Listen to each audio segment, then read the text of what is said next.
electricity using contact dielectric microscopes. Thanks for introducing, and thanks to workshop organizers for inviting me. The head of my department asked me to say a few words about our department and about our program, and I found it's difficult to combine two different themes in a single presentation. So I decided to display this for a second. I will come back to this just to show you really quickly maybe one or two transparencies about our program. Let me try this. So Glenn Borman is the head of our department. He is formerly SPA president last year before. And that's a 30 transparencies long presentation about city, about everything. It's roughly half size of this university, UNC Charlotte. So we have close to 30,000 campus.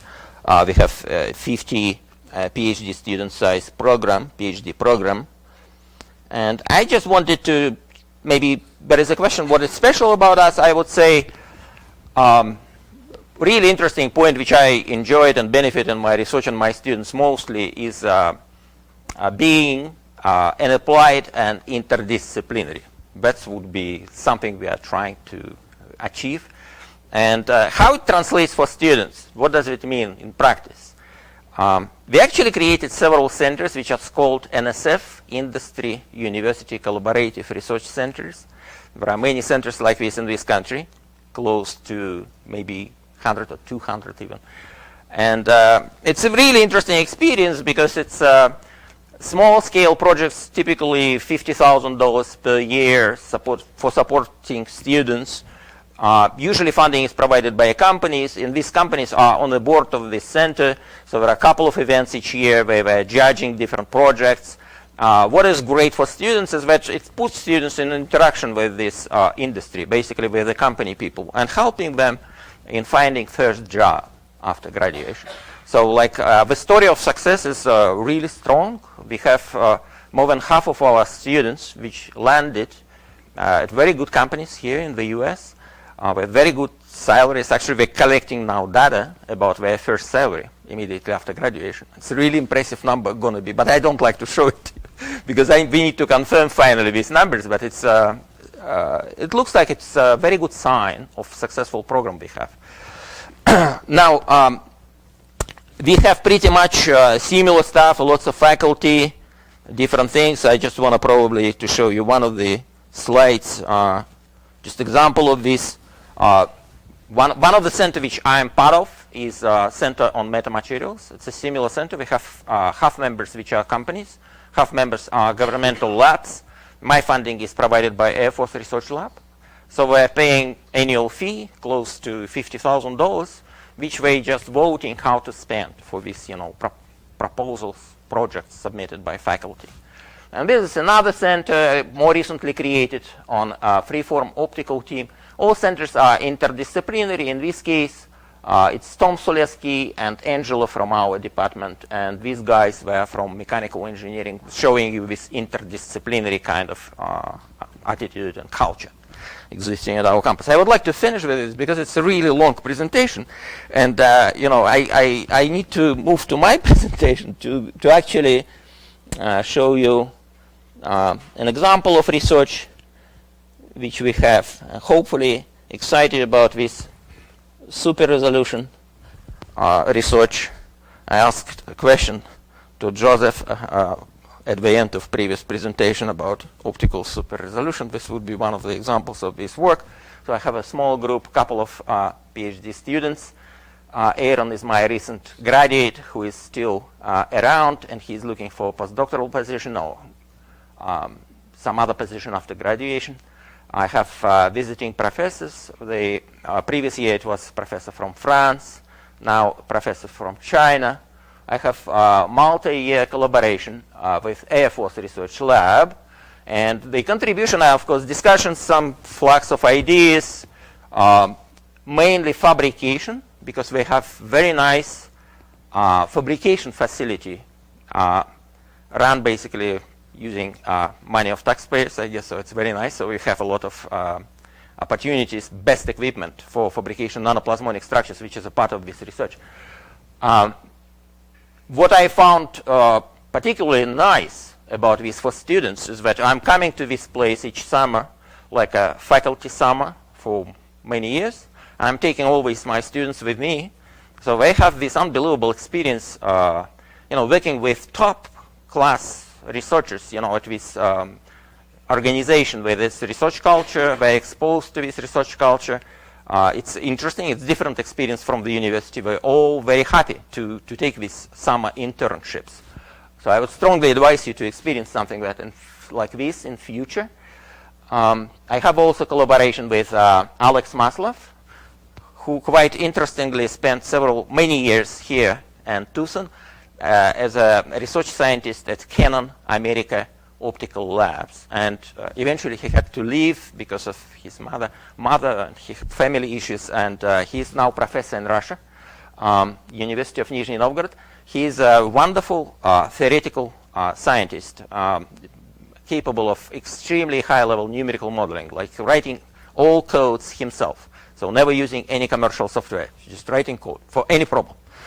Okay, so that's the plan of my presentation. I probably will not be able to, present everything I want. I will probably have to stop, but I will try to go fast, give you highlights, because otherwise, very difficult.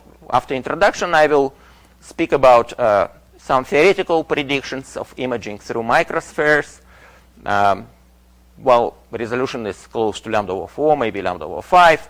Then about experiments, the best results are obtained with plasmonic objects, giving resolution higher than theory. This is very strange, because usually theory gives results which are worse compared to experiment. So now experiment is giving results better than theory. Clearly, theory needs to be changed. Something should be included, right, which would explain this. That's interesting. And I am going to speak about some possibilities. Coherent imaging, which is not listed here, and mainly this coupling to short period nanoplasmonic arrays is a key feature, which can be essential feature for explaining higher resolution, higher than diffraction limit.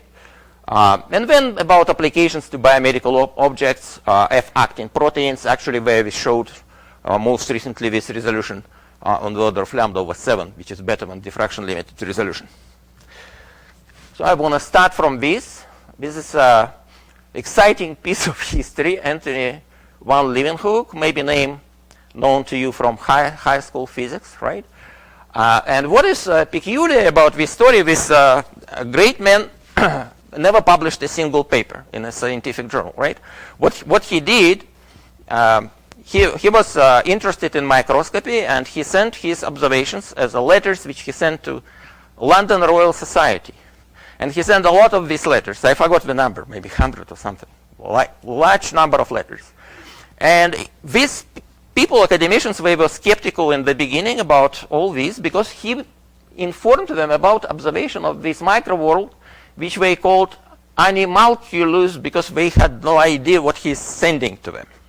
So eventually this work became recognized, because other people built microscopes which were capable to see something which he observed long before, and he became famous person for developing microbiology in its modern way. So they are like single cell organisms, or different type of bacteria type of organisms which he actually sent them. The reason I'm showing this, because what I'm going to speak about, imaging through microscope, is very close to the device which he developed. You can see that this is a type of device. It's not a microscope because it doesn't have a stand. It's using a single objective, which is just a microsphere placed between two thin sheets of metal with a hole to see through. And he put his objects at the tip of this metallic needle. And all these screws is to manipulate precisely with the sample, so that he can control the distance between the sample and this single sphere lens. Now, he did not have any illumination system. He actually used sunlight. And interestingly enough, he was able to realize magnification close to 300, which is a magnification of typical research-grade contemporary microscopes, which cost like $500,000, right? And he had apparently very good resolution to actually see all this. Isn't it exciting? I mean, it's kind of interesting stuff, right? Now, here I'm showing you some kind of overview about microscopy in connection to biomedical applications. And usually, unfortunately, we don't have time, but I'm usually asking this question and expecting some answer. And the question is, well, what do you think is the most important experimental method in life sciences? So actually, we don't have time, so I will give you the answer. The most important method is optical microscopy. It is. And I can ask you next one, what is the most important limitation of this most important method? It's actually diffraction limit. So what we are speaking about is extraordinary important issue which underlines everything important in biomedical imaging today, with diffraction limit. So you can see that Leeuwenhoek is probably somewhere here. His resolution was probably 1 micron. He was able to see these organelles. So if you reach a diffraction limit, which is lambda over 2, kind of limit, 250 nanometers, for example, you can move a little bit deeper into the biomedical stuff. You can see bacteria. Maybe you can see some parts of the cells. But really, where you would like to be will be here. So resolution on the order of 50 nanometers would allow you to see viruses. You are not so far from seeing proteins. So you will be able to see parts of the cell, such as mitochondria, different stuff. So this is extraordinarily important because you see, electron microscope allows you to go far deeper into the resolution, right? However, you have to use vacuum, everything will be killed. So your biomedical species are dead. So nobody is interested like in this. Everybody would like to see living stuff and moving stuff. So that's why kind of biomedical imaging is all about optical microscopy and increasing the resolution. So this is a big, big area, how to increase the resolution. Well, I recently was an editor. It was published a couple of months ago, Springer book entitled Label-Free Super Resolution Microscopy. Has 17 chapters written by leaders in this area. And in my foreword, I'm using 2 sentences by 2 great people. One is Stefan Hell, Nobel Prize laureate in chemistry. And he says, you can read it yourself, that life microscopy has remained the most popular method in life sciences. This is the confirmation of what I stated. What he actually meant is comparison with electron microscopy. So that's still most important method. And the second sentence says from Joseph, who presented this extremely nice, talk about sharing all type of experiences. Actually, this is a great book, and everybody working in Fourier analysis has this as a Bible, basically, most important text in the area. So that importance of the Rayleigh limit. And most important word for my talk in this sentence is conventional here in these senses. So all conventional methods are limited in the resolution, basically by the diffraction limit, which sometimes formulate like Rayleigh limit. There are different definitions. What is the resolution limit? It's basically all about the same, about wave nature of light, Maxwell equations, which are limiting your resolution at a certain level. Now, this is a really big factor and very significant factor. How to bypass, how to beat. Like as Joseph mentioned in the previous presentation, the most established way in modern biomedical imaging is using staining samples with dye molecules or perhaps with quantum dots. And this allows you to go very far into resolution. This is becoming like incredible. So you can achieve resolutions like 1 nanometer, you're claiming even better resolution than 1 nanometer. It's all based on properties of these individual tiny emitters, either non-linear properties like stimulated emission depletion method, or some statistical properties of this emission, because you are using a pre-knowledge that if you know that excitation level is very weak, and the actual source is an individual molecule, then you can localize the position of this molecule from what you observe with accuracy which is better than the resolution of your microscope, which gives you a foundation for localization microscopy. Now, this is great stuff. However, if you speak to biologists, they would say they hate this. Well, I'm exaggerating. It's an emotional statement. But they don't like that because it's a it's difficult to do all this. It's not really reproducible very well. There is lots of drawbacks. Yes, you can highlight different substructures by using this method. However, there is a photo bleaching, and maybe staining itself is not good because your samples are dying. It's not really a great method in terms of being gentle for what you want. So this label-free potentially has much broad application areas. Can be potentially a big thing in photonics, modern plasmonics, because it's actually combining modern developments in achieving better resolution without staining. So again, referring you to this text, you can use it. It's actually simple with great introductions for each chapter. You can use it to educate about this subject. So the whole point is how to move away from standard set of Maxwell equations. Because that's the way of beating diffraction limit, is introducing factors which put us beyond the limitations of standard wave optics. So one way would be nonlinear optics, of course. You understand, nonlinear it's a magic which makes everything possible. So using nonlinear approach, you can beat diffraction limit. Typically, high intensity level can be destructive sometimes for biomedical samples.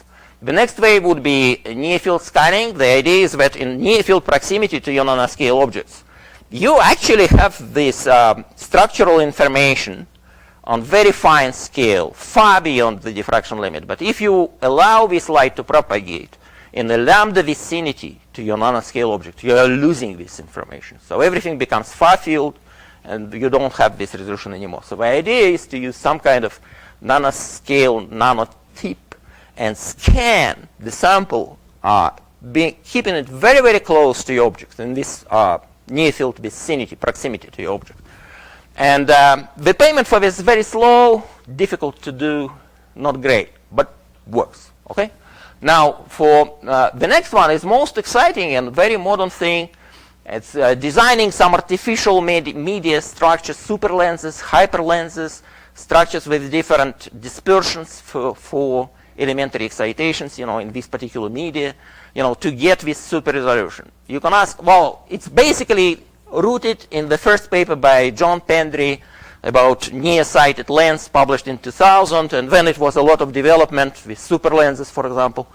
But the example would be, we need to keep everything simple, like how to think in a simplistic way about it. Imagine you have a lens working in near field, which gives you a magnification of your object without losing spatial information about details.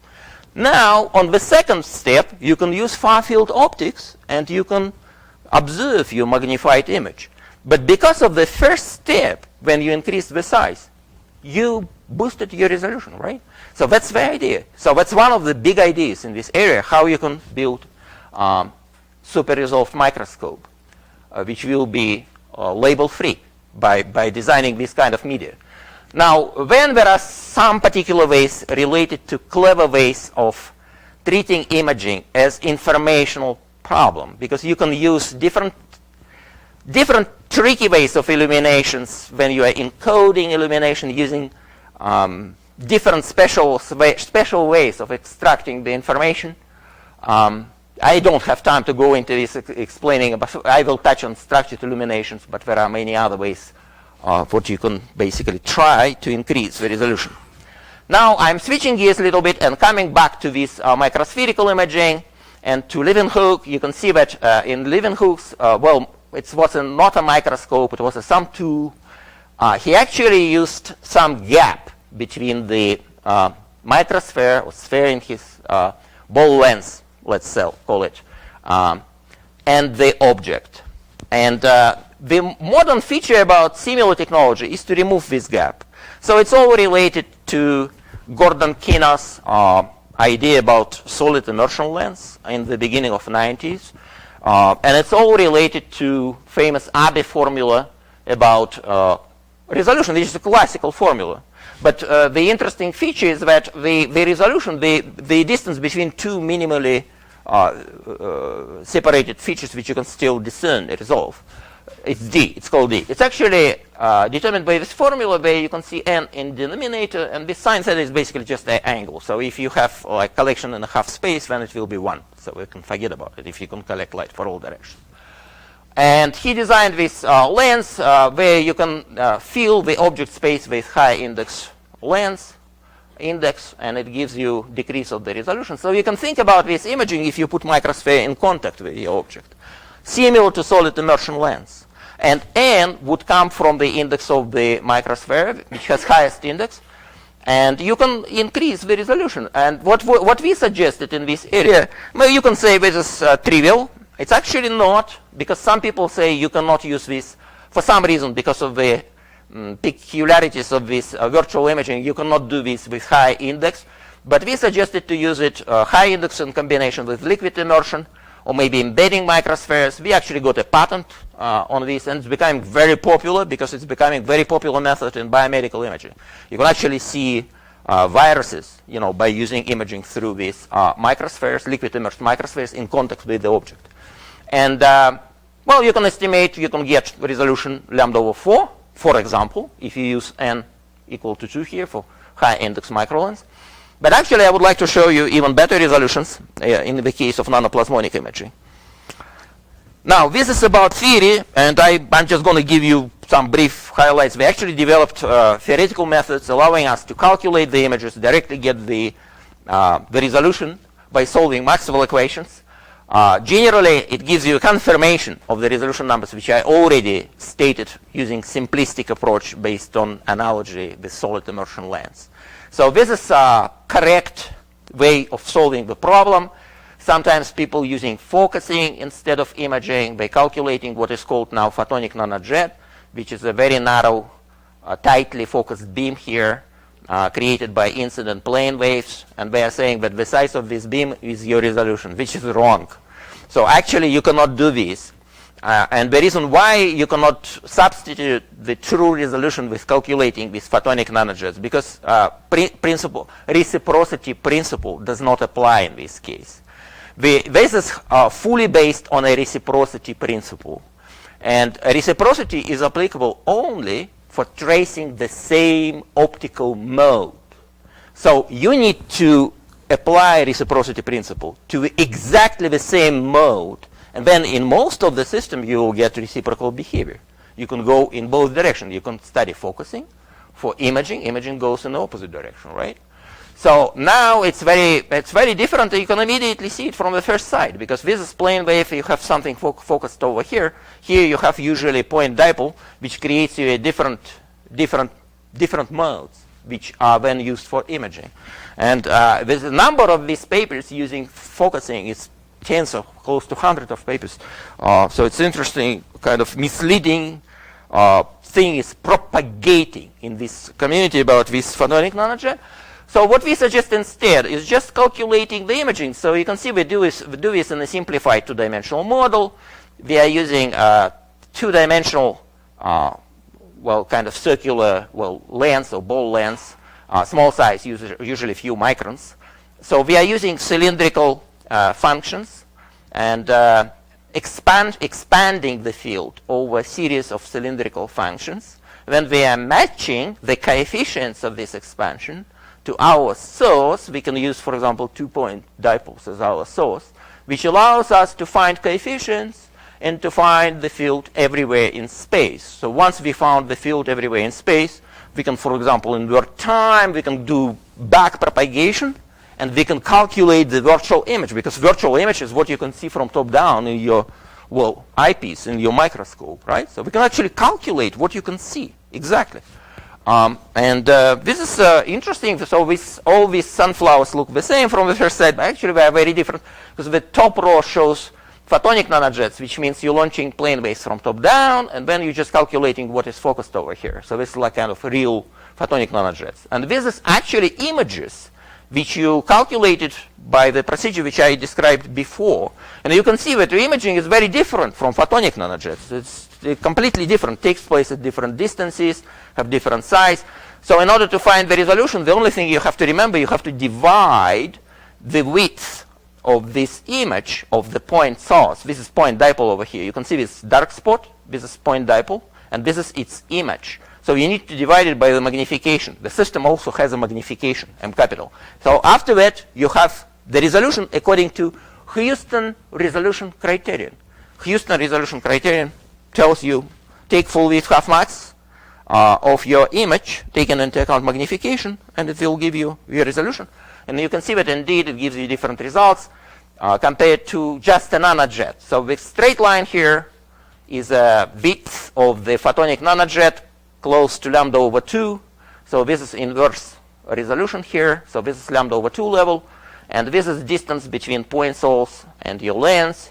And you can see that if you bring your point source close enough, so it will become near field coupled to your micro lens, you actually can get much better resolution and so on and so forth. You can also do it resonantly, non-resonantly. I'm going to skip this quickly. It's very interesting. You can calculate images directly, right? So just in the case of small index lens, high index lens, different cases with imaging. Okay, what is the resolution? You can do resolution analysis. Gives you lambda over 4. Well, it's actually fully resolved according to all resolution criteria, which means that the resolution is actually higher than lambda over 4. It actually can be closer to lambda over 5, but that was pretty much the limit of what you can estimate. And here we're coming to the experiment. And what experiment teaches us? What experiment tells us about this resolution through microspheres? From the very early days of this method, people claimed crazy resolution. And it became a competition who would claim higher resolution, right? In each next paper, you're expected to claim even better resolution. So there were claims lambda over 14, lambda over 17, completely crazy. Now it's kind of settling down to lambda over 7, actually. That's what you can confidently claim, which is better than theory predicts. And this is what you can see here. Mainly the best results obtained using nanoplasmonic structures. These are results of my group, but there are many groups working on this, and people studying like bow ties as an object, plasmonic bow ties, different clusters of nanoplasmonic nanocylinders, different type of arrays. In my group, we developed technology when we are embedding high-index microspheres in some plastic transparent elastomeric slabs, like cover slips, microscope cover slips.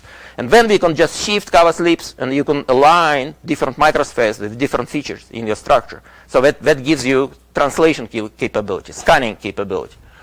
And you can do it using deep UV illumination to increase the resolution even further. And you can actually use one-dimensional lens, which would be just a microfiber instead of microsphere, which gives you resolution magnification along only one direction perpendicular to the axis of this lens. So many different, scenario possibilities. Well, the next question is how can you quantify experimentally the resolution, which is also a very deep question. Everything looks easy only on the surface in this area, because on the surface everything is simple, right? So you have two-point objects. So the question is, how can you say when they are resolved, right? It's very easy. But in practice, it's not easy. In this particular case, there are two cultures about how to claim the resolution experimentally. So one culture would be fluorescent imaging, where people working with point dimolecules, for example, or point quantum dots, point sources. Now they are saying you have to take center to center as a resolution measure. So you have to take S capital as your resolution. So there is another community of people saying that, well, the minimal resolvable feature gives you the resolution measure. So the minimal resolvable feature will be with G capital. So apparently both are wrong. So actually the answer to this question is very well known. So it's described in Joseph's book and in many other books devoted to, classical optics, not super resolved, but classical, normal kind of optics. You have to do a convolution. So you can use, for example, drone object convoluted with a point spread function and calculate the image when compared with the experimental image. And as a fitting parameter, you can use the width of the point spread function. So the width of the point spread function, according to Schülzgen criterion, is actually resolution of your system, but basically how you can define the resolution. There's a lot of papers here, no time to explain, but same conclusion, lambda over 7. Different groups claiming better resolution than simplest version of theory predicts. So, and the question is how to explain it. This is actually a very nice experiment performed in China. So where they really controlled the separation. Remember, Leeuwenhoek had this gap, and we removed the gap. So these guys were attached microsphere to the tip of atomic force microscope, which has a very nice controlling facility to control the gaps. And we actually scanned how resolution depends on the little gap here. Can you see this little gap? We attempted to sketch it here. That's the little gap here. That's the resolution, kind of inverse resolution. Basically stating, yes, if you keep it close enough, near field kind of proximity, then you can get super resolution. So I'm going to skip this just to show you maybe a little bit more deeper into this presentation, because this shows role of coherent phenomena. I just want to mention it's very well known, in imaging community, if you use your object oscillating counter of phase. For example, you can consider as a source of current with two halves oscillating out of phase. You can see positive and negative kind of, phase difference is pi. So the actually central point here, can you see this central point here, will be always visible, doesn't matter how small is your antenna. So this is, we just reproduced this result using imaging from microspheres, but it's like known for ages, for decades, basically. It's a very well-known fact. But this fact actually very interesting about what is imaging and what is the philosophy about imaging. Because some people would argue, but this is super resolution itself. Because it doesn't matter how small is your antenna, you can see lambda over 8, or you can use small antenna. You will always see the zero intensity point in the case of out-of-point oscillations. So we would say, this is super resolution. Well, apparently this is not super resolution. This is, nobody knows what it is. So this is like imaging full of artifacts. That's how I would call it. So, but it does allow you to see the central point of this object always. So if you're imaging involving some coherent parts, which you can achieve, for example, using oblique incidence by using laser incident at angle, so you would excite different parts of your object with different phase. You can see something in your object with infinite resolution. And that's very interesting. It's unbelievable. So actually there are many papers, exploring this, but it's not imaging because, first of all, it's not conformal, right? Because imaging is supposed to be conformal. What conformity means? It means you're reproducing the proportions of your object at some small scale, right? So your object has same shape, same property, geometrical, topological kind of properties. Now this kind of imaging is very different because you can see you're reducing size of the antenna, but the size you can see is still the same. All you can see is just the zero intensity point. So it's kind of not. It's not imaging. It's complicated, but interesting. So the second possibility, which is more to do with physics, it's related to nanoplasmonics. But in order to introduce this stuff, I need to mention about this structured illumination microscopy. So this is technique developed by Matt Gustafsson and collaborators around year 2000. And I don't have time to speak in detail about this, but the point about it, you basically illuminating your object with a periodical pattern. And by using this several illuminations with a variable parameter, and using some kind of computer post-imaging processing, you can actually extract the resolution which is 2 times of normal diffraction limit. So it's actually related to convolution property, mathematical property, because in real space you have a real product of your object and this periodical structure. So in the reciprocal space, it becomes a convolution, and convolution is very strange because some properties of higher spatial frequency, they get kind of folded into the observational cone. So you actually have the information due to mathematical convolution property.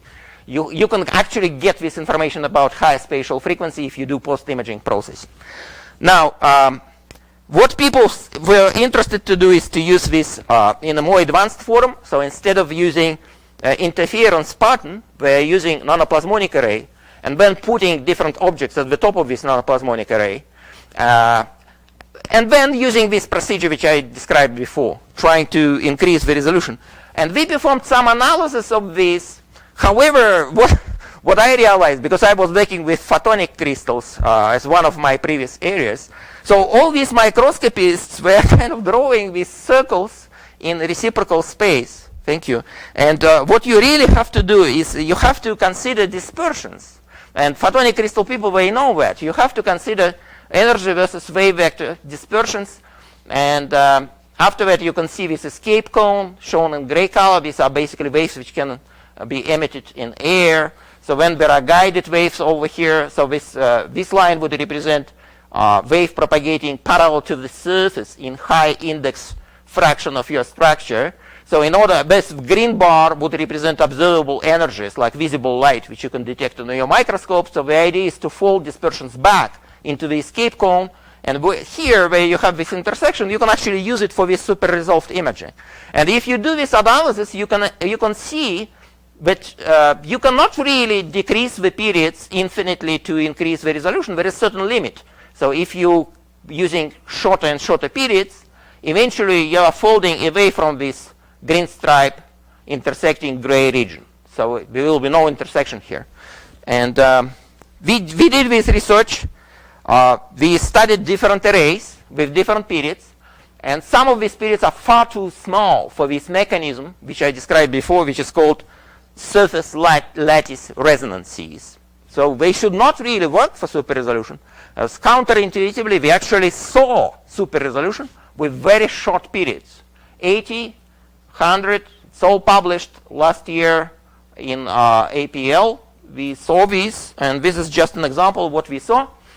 So we used little nanospheres, dye-doped nanospheres as source, but not for nonlinearity, just to make them visible, because they are very weakly scattering objects. So we used dye-doped objects. So we provided match between the emission band of these nanospheres and localized surface plasmon resonance in these golden nanocylinders. So usually they have like 60 nanometers diameter and just 10, 20 nanometers gap. It's a tiny structure, tiny structure. Now the idea was that the emission of the source gets coupled to plasmonic hotspots in this array. Now these plasmonic hotspots, they are localized on unbelievable scale due to whatever you would like to describe it, high efficient effective ends, or like nanoproperty of plasmons, which they are, by the way, localized surface plasmons, not just propagating plasmons. And there is huge in-plane K vector involved in formation of these plasmonic hotspots here. They usually take place actually not inside, but actually here at the contact of these two cylinders. And they have a very large fraction of evanescent field, by the way, in addition to that. So this gets coupled to high index microsphere, which is 100 nanometers separated. So it's still in near field proximity to this kind of region. And then that is the mechanism. And then this microsphere creates a magnified image. So this description has something in common with what I described. You are picking near fields from object, and you're creating a magnified image with participation of these near fields. So that can be, it requires more serious modeling to show this, but that can be the mechanism responsible for the super resolution we observed. That's how we studied it. We created these slabs with embedded microspheres, used it inside the microscope, used the same objective for exciting fluorescence at an observation of this virtual image.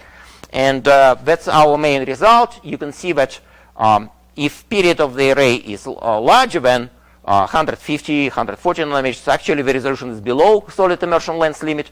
But quite interestingly, if the period is 80 or 100 nanometers, we actually see resolution up to lambda over 7. So that is the result which I explained to you how we understand the model underlying this. Now we also, final piece, just a couple of transparencies, we proved this using biomedical objects. This is F-actin proteins. So it's stained, dye-doped also to make it visible. Extraordinary wonderful object for resolution quantification. The width is 7 nanometers. So this means that this is much smaller than the resolutions we are talking about. So it's easiest object for quantification of your resolution. All you have to do, visualize it, because it has a large length, can be 1 micron or 2 micron, relatively easy to see, and measure the width of what you can see. Then divide by magnification, and you have your resolution. So, and here is the summary of our observations. You can see that conventional microscopy gives you standard diffraction limited. This is AB limit. Remember, this is liquid immersed objective. So the expected resolution is lambda over 8. It's actually below the solid immersion, below the standard AB limit. But if you use a slab with embedded high index microspheres, I convinced you it should be lambda over 4, so you can actually see lambda over 3.7, which is not so far from lambda over 4. And if you do it most advanced way, with this golden nanoplasmonic array kind of cladding your object, you can actually achieve lambda over 7. And conclusions, so you can see in theory, we need to use imaging instead of focusing, should not substitute. And theory predicts this resolution, lambda over 4, maybe lambda over 5. Experimentally, with nanoplasmonic structures can be lambda over 7. You can use this if you use coherent imaging at oblique incidence. You can kind of rely on some coherent, unusual features of this illumination to increase the resolution. Or you can use most advanced way by using short period nanoplasmonic arrays as a cladding layer, which gives you resolution up to lambda over 7, and thanking funding agencies. Thank you very much. I finished. Sorry, a little longer.